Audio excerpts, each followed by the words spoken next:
Huwag ka mga bes, ang mahal kaya nito sa mall. Kaya kung gagawin mo lang ito sa bahay, malamang makakatipid ka. So halika na, go! So first, nagpakulo muna ako dito ng tubig. Tapos nilagyan ko siya ng suka at maraming sugar para diabetes. At para maging balance yung kanyang lasa, maglagay ka ng konting asin. Tapos, pakukuluin lamang natin ito ng mga 5 minutes. At ito nga pala yung aming ulam mamayang gabi, paksi na walang kamatayan na bangus. So, syempre, kailangan mayroon tayong mango dahil ito ang bida-bida for today's video. Ay gagawa pala tayo dito ng pickled mango. Oh, best. Ang mahal kaya nito sa SNR Best. 300 plus yung nakita ko. So, kaya ang ginawa ko, gagawa na lang ako. Buti na lang kamo, may inuwing 2 mangga yung aking manugang.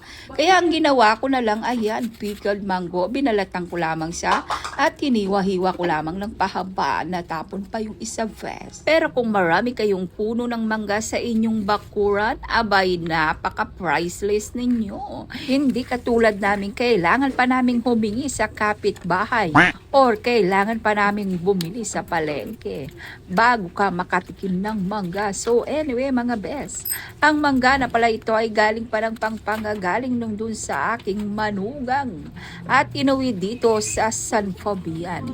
Kaya ang ginawa ko, ayan, binalatan ko at ginawa kong pickled mango. So anyway mga best, sinugasan kong mabuti yung garapon ng paglalagyan natin ng pickled mango.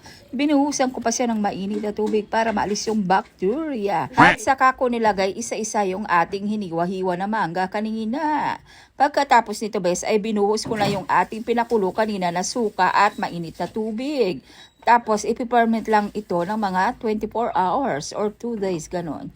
Siyempre, para may konting anghang, maglagay ka ng maraming sili. At halu-haluin na parang ganyan. At ito na ang ating pickled mango. So, anyway, mga best, request pala ito nung aking anak, yung Junakis ko, na naglilihi. Ang sabi niya sa akin, gawin ko daw pickled mango itong 2 inuwi nung kanyang jusawa. Kaya ako naman ito'y dali-dali kong ginawang pickled mango. Nung isang araw, nagre-request siya ng santol na walang buto. Aba bes, meron bang santol na seedless?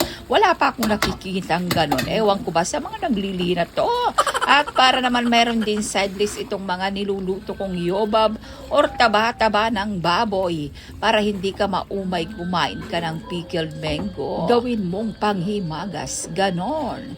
So siya nga pala mga guys, kung bago ka pala sa aking channel, maaari kang mag-comment down below at sabihin mo kung saan mo napanood ang aking mga video.